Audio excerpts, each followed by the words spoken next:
Hey guys, welcome. If you're streaming with us, glad that you're here.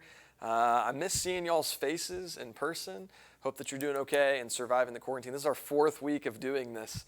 It feels like it's been 6 months. It feels like it's been a long time. So really thankful that you're here. Make sure that you say hey to us in the chat. Let me mention a couple things for us. Going to give you a chance to win something delivered to your house. Maybe it's a pizza. Maybe if instead of you don't like pizza, it can be something else like donuts. But go ahead and do this for me. Type enter into the chat if you want to enter our drawing at the end of class to win something delivered to your home. So you can go ahead and start typing that now if you'd like. Let me mention a couple other announcements as well. Please join our youth group reading plan. Right now we're reading as we lead up to Easter, reading a lot about the death, burial, and resurrection of Jesus. And so join our reading plan. I put it at the very beginning of the chat. If you want to go back, click on that, friend us on YouVersion Bible app, and join our reading plan. And then also tomorrow night, it's been a week, but we're going to do another Jackbox game. We're going to do that on Zoom. If you need the room code and the password, let me know. But we should be playing tomorrow at 7. It's been a lot of fun doing the rap battles and different games with you guys. And so tonight, I've got a question for you that I want you to answer, and it's this. If you had to pick one person from the youth group to win you a pizza by making you a free throw, who would that person be? Who would that person be? Let me know in the chat. Who are you picking to do that? Let me welcome, I got a special guest. You know him. You love him. It's Eric Gray. Give him a hand. Give him a hand. Excellent. Wow, thank excellent. you, crowd. The crowd is going wild right now. Wild. Eric, how are you doing, man? Doing great, doing great. Let me ask you this question. Yeah. You have to pick somebody from the Regency youth group. Okay. And they're going to win you a pizza if they hit a free throw. All right. Who are you choosing and why? Not Dorian. Oh, man. I'm not picking Dorian. Sorry, man. I love you. Dorian actually said, "Don't say me." So yeah, okay. He knows his ability. He knows. So there's two people who, if we're able to survive this quarantine and actually go back to school and have sports ever again, two young ladies in your youth group who might possibly play basketball for me next year, Melena Haynes and Haley Eldridge. Okay, you got to pick one. Well, I thought maybe they could each take a shot. Each take a shot. Okay, they could each take a shot. If it was a 2-shot foul, I'll take both.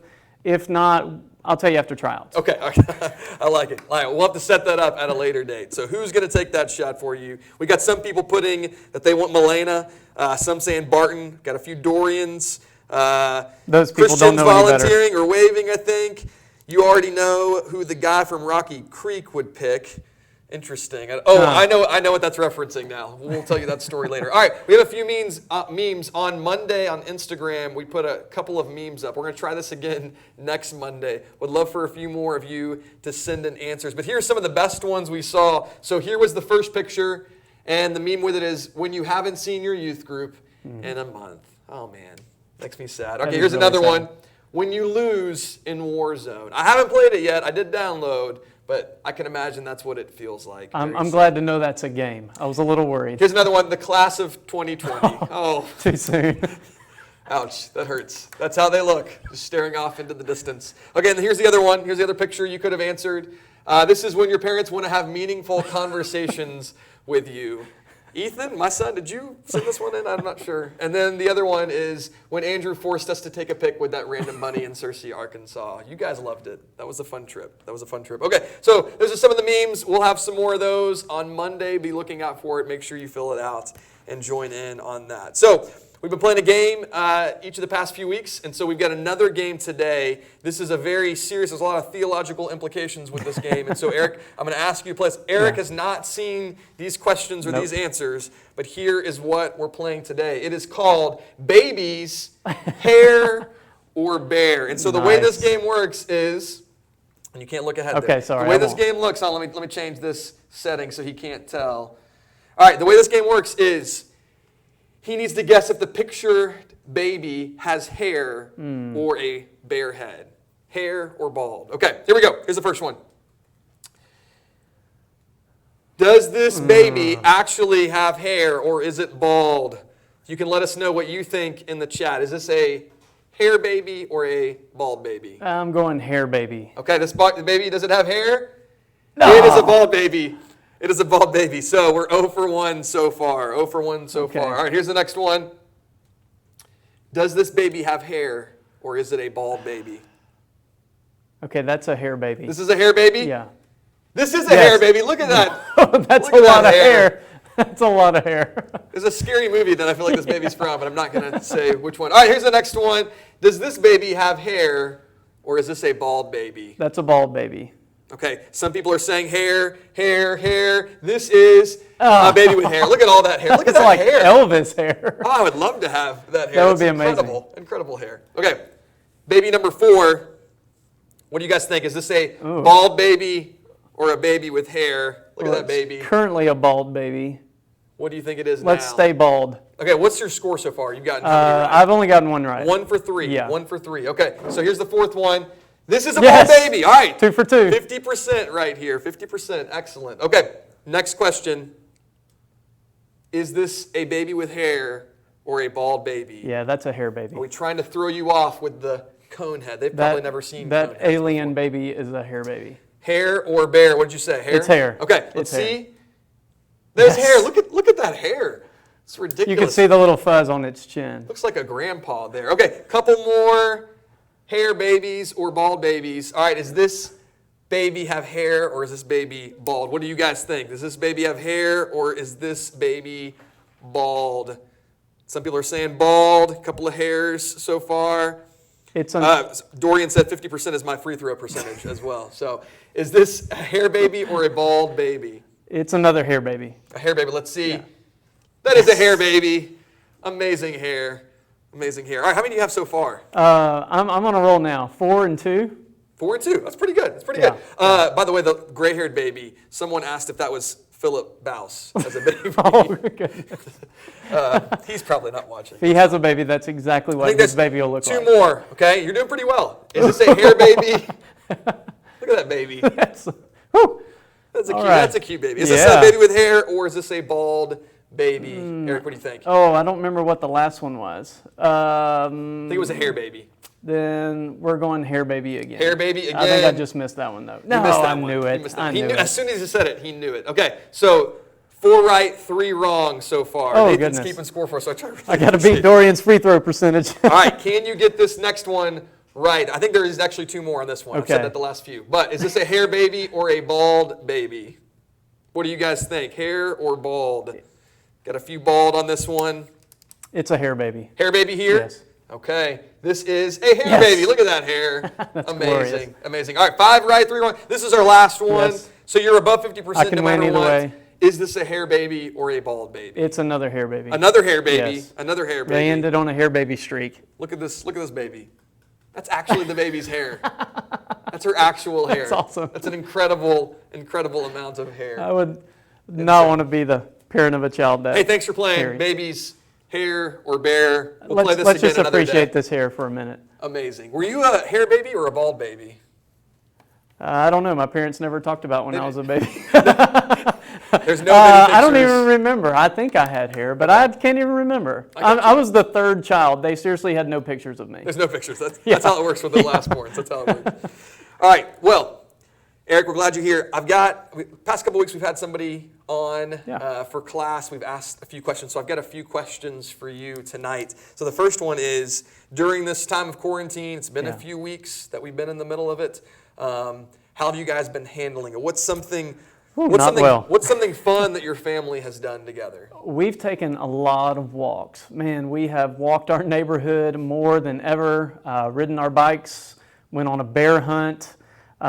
We've cooked a lot of meals together. So we've been spending a lot of time together. Excellent, excellent. As I'm sure many of you guys have been spending with your family as well. Well, in this time where you've been at home, we've had to miss out on a lot of things. Last week we talked to one of our graduating seniors, Leah, who talked a little bit about some of the things she's missing out on. What's something that you guys have missed out on these past few weeks? What's something you miss? Yeah, I really miss my kids going to school, getting out of the house a little while. Yeah. I seriously miss sports, watching live sports, and I miss our church gathering together and just being in groups and in community.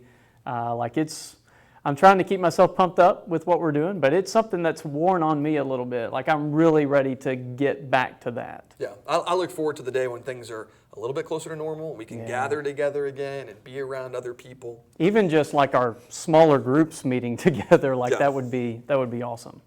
How are you and your family, how are you staying positive? How are you keeping a positive attitude during this time?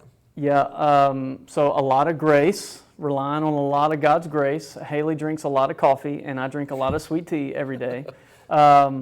Really just trying to encourage one another. Like the more, y'all may have noticed this, and you guys that are watching have probably noticed, the more time your family spends together, sometimes the more you get on each other's nerves. And that's, I totally understand. So that's been a challenge, but just trying to remind ourselves constantly, hey, let's really pay attention to even just joking around how we're talking to each other and just making sure we're encouraging one another. That's great. Okay, a couple more questions. Yeah. What is something that has surprised you in maybe a good way over the past few weeks? How much I appreciate toilet paper. Yeah. We were in Sam's a couple weeks ago, and they were rolling out this pallet of, just piles of toilet paper and paper towels. And we immediately, like the rest of the hoarders, grabbed a couple and threw them in our buggy. I never thought I would be to that point in my life. But something else that I've really been impressed with and surprised is how everybody has responded, especially within our church and just around people that I've seen with not being able to meet together. Even you guys as a youth group, the different stuff that y'all are doing, really adapting and leading the way for us as older adults who don't like so much being shaken up. Y'all are doing a great job really encouraging us, and how the church has responded to the digital resources that we're providing, online church every Sunday. It's not the same as all being together, but it's good. And I've been very pleased by how everybody's been responding to that. Yeah, it's been neat to see people get creative with school and church and even family time with the bear hunt you were talking about. It's been really neat to see the way people have responded to this. I think it's pushing us forward in really good ways as churches, as schools, as people, just as a nation. Like we're embracing technology for the good that it brings. And also I'm just excited about the possibilities of going forward, how we can connect even without having to be in the same room. That we're going to take away things from all of this for church, for school, for our country and our world that, you guys are going to lead us through the rest of our lives. So it'll be really cool. I think things, when they go back to normal, there's still going to be a lot of stuff that stays online as well. All right, last question, Eric. Tonight we're going to talk a little bit about trust. Yeah. How can we trust God during a time like this where there's so much uncertainty? So a passage I was thinking about when you sent me that question immediately popped into my mind was 2 Corinthians 5, verse 7. We walk by faith, not by sight. And that's been something that's been on my mind, that I feel like we're all learning faith in a whole new way, because if we're totally in control of everything that goes on in our life, then we're not really living by faith. And that we've all been forced to live by faith because we honestly have no idea what's next. And I remember in your lesson, the last lesson you gave on Sunday in our first week, I think, of our digital worship, you were like, what could possibly be next? And we're all just, every day things are changing, and it's forcing us to live by faith. So I think it's important that right now we really focus on our prayer life as individuals, that we spend a lot of time soaking ourselves in Scripture, reminding us of the promises of God, that even if things go back to a new normal, which I think will come out of this very different, that we remember that God can use this. He didn't cause this, but He can use this for His glory, and that we really pay attention to what we allow into our life. Because I've noticed that I've watched more news lately because I want to know what's going on around the world, and it brings anxiety to my heart. And so I need to filter what I'm letting into my life. And I think for all of us, even if it's not news, even if it's just we have more time to binge Netflix or watch Hulu or something, we really got to be careful what we're letting in, because it can affect us in negative ways and rob us of the greater faith that God could lead us to. That's excellent. That really ties in with what I want us to talk about. And so there's a question that I have for you guys to answer in the chat, and it's this: define the word trust. How do you define trust? And to me, that definition may look a little different today than it did a month ago.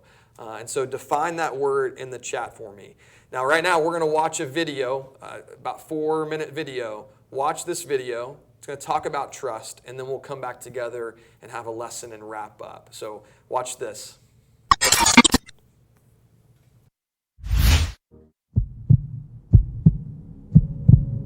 The dictionary defines trust as the total reliance on the integrity, strength, and ability of a person. Now listen, God has never failed me. He has never quit on me. He has never abandoned me. He has always been there for me. I can always count on God. I know He is for me. I know He is with me. But if I'm being honest, I don't trust God completely. It's true, God has never failed me, but He has taken a long time to help me. It's true, He has never quit on me, but I have felt helpless.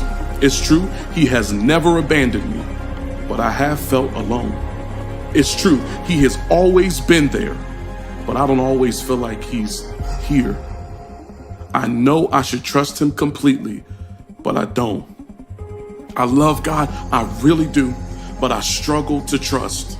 I've got trust issues because of what I've been through. I feel like I have been through the fire. Like many of you watching tonight, what I have experienced has oftentimes felt unfair. It has been extremely uncomfortable, and most of the time it is unbearable. Many nights I have gone to bed feeling like I have been through the fire. The worst part is, often the fires I've been through, I didn't start myself. Someone else started this fire. This isn't my fault. This wasn't my decision. This ain't my idea. The fire is from someone else's insecurities, from someone else's battle, from someone else's fight. I struggle to trust God because I've always questioned if He loves me the way He says He does all throughout the Bible. Why would He stand by and watch me go through situation after situation, heartbreak after heartbreak, failure after failure, fire after fire? Why not take the anxiety? Why not take the insecurity? Why not take the depression away from me? Why doesn't God choose to show His power by taking me out of uncomfortable situations? I always ask the question, why does God choose fire for me? You know, after a while, I had to mature to the place where I could accept that God is far more concerned with my purpose than He is with my preference.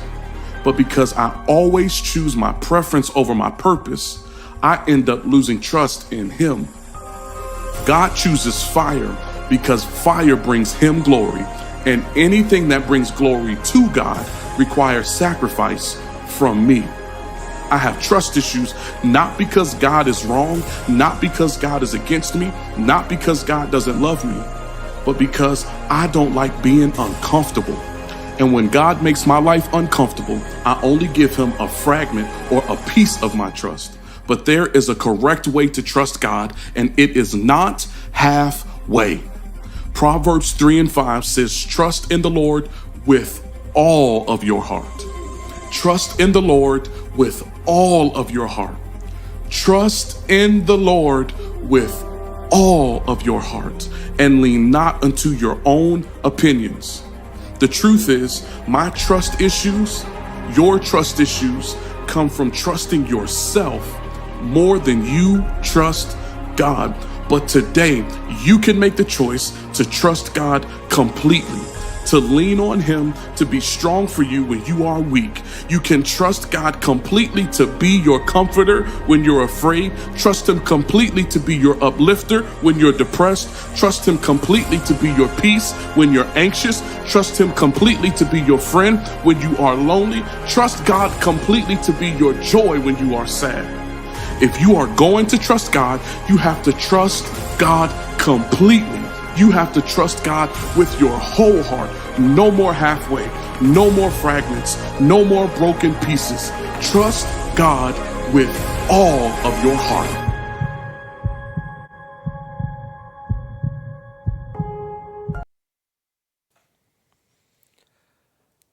All right, thank you guys for watching that video. So let me read a couple of your answers on how you define trust. Christian said, trust in the Lord with all of your heart. Ali said, trust is relying on someone wholeheartedly, being able to tell someone anything. It's a good definition. Having full faith in someone. There's definitely, I think, a connection between trust and faith. Marina said, knowing that if you need anything, that a certain person or God, and knowing they'll be there no matter what to help you. I think those are all great definitions of trust. I really think the idea of trust has changed over the past few weeks. I know for me, like the idea of going out in public, around other people, being in a store, going to a sporting event, when I go and get food at a restaurant or at the grocery store, can I trust that it's going to be safe and going to be okay? Before, I'd never even thought about it. Like I wouldn't have second-guessed it whatsoever, that I could be around someone and be all right and not get sick. Now, we have to question everything. I don't know if your family's like this, but when you bring stuff home from the grocery store, wiping it all down with Clorox wipes, and not because you don't trust the people that are there, but because we don't know if we can trust what's happening around us. And so this idea of trusting in God, I think, becomes even more important to us and more real to us as we're going through what it is we're going through right now. One of the definitions that was given in the video was that trust is reliance on the strength, ability, integrity of a person or thing. It's confidence in someone or something else. I think that's what we are to do right now. With everything around us going on that we are struggling to have confidence and rely on, the one thing that we should be able to have confidence and trust in is God. In Proverbs chapter 3, verse 5 and 6, the proverb writer says this. It says, trust in the Lord with all your heart and lean not on your own understanding. In all your ways acknowledge him, and he will make your paths straight. Following God is more about trust than it is about understanding. We can be going through difficulties and uncertainty and not sure what's going on, and we can not understand what's happening, but at the same time still trust God. Not because God is providing us with the understanding, but because we are trusting in him more than we are in our circumstances. We have to do that at a time like this. God, I think we can question, God, why is this happening? Why are we finding ourselves in this awful circumstance, this time of uncertainty and difficulty? But it's possible that God is more concerned with our purpose than he is with our preference. He's more concerned with our trust in him than the situation that we find ourselves in. It's at a time like this when our trust is tested. And so this is a good opportunity for us to see, am I actually going to trust God with what's happening to us right now? This week is the week leading up to the time that we celebrate with Easter, Resurrection Sunday. And so maybe you spent some time this week, especially if you've been in our weekly Bible study for this week, thinking about the death, burial, and resurrection of Jesus. As we're thinking about it, Friday, Good Friday, is the day that we think about specifically Jesus being crucified on the cross. Imagine that you were there on that day. It would have been an awful experience to witness Jesus go through something like that. But imagine you're there and you're seeing Jesus being tortured and beaten and hung on a cross. He's bloody. He's about to die. And you're witnessing it, and maybe you're there and you know some things about Jesus. Maybe you've seen some miracles that he's performed. You've heard some of his teachings. You believe that he's a good man. And you're thinking to yourself, what good can come from any of this? And what you would have actually been witnessing in the moment seemed like such a horrible, horrible thing is something that God used as the greatest moment of redemption in our history. And he used this bad, awful circumstance and event to bring glory to God. For us, during this time of uncertainty and difficulty and anxiety, it's possible that God could be using what's happening right now to bring him glory. And for us, we need to trust in God now more than ever. At a time where it's difficult to trust in anything, we need to place our trust in God. Let me read that passage for us one more time. Verse 5 of Proverbs 3. Trust in the Lord with all your heart and lean not on your own understanding. In all your ways acknowledge him, and he will make your path straight. My hope for you this week is that you acknowledge God, that you trust in him, even above understanding or our lack of understanding, is that we find a way to trust in God this week. Thank you guys for joining us. All right, so we're going to go ahead and do our drawing for our delivery. So I've entered your names into this program here. All right, and so I'm going to spin this wheel, and we'll see who wins a delivery. 3, 2, 1. Haley, congratulations. You've won the delivery. And so we'll deliver you a pizza. I'll message you, figure out a good time to send a pizza, or if you want something else, we can figure that out too. Thank you guys for joining us. Hey, in just a minute, Eric and I are going to jump on Facebook on the Regency page. If you want to continue the conversation there, we're going to look at today's reading together on Facebook if you want to go over and check that out on Facebook Live. Don't forget, tomorrow night, 7 p.m., we're going to play Jackbox on Zoom. Hope you'll join us then. See you guys soon. Love you guys. Bye.